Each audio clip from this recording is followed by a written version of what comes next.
As the caterpillar rolls in, clearing whatever stands in its path, shop owners in a frantic effort try to salvage some of their wares before it reaches them.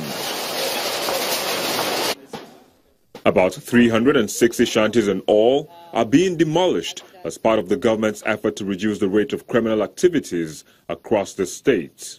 While the traders complain about the lack of notice before the demolition, they plead that alternative stalls be given to them. We even say, man, they give us this year. May this year finish. Well, January, they're not even informed.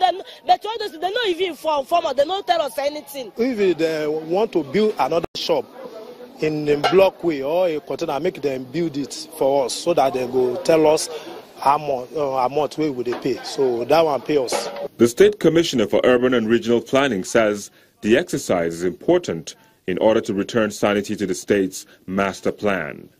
We probably would have not gone this extensive if they hadn't become a menace.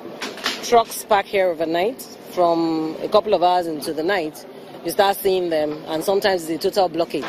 People traveling either towards Djibouti or coming out of there, heading towards Lagos, sometimes can't even pass.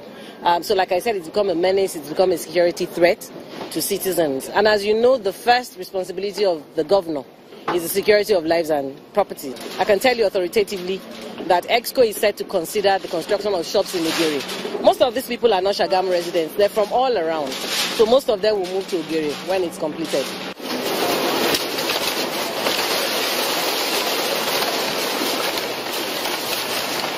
Although the traders have been promised alternative markets, they can only hope that it is done in good time so that they can continue their trading.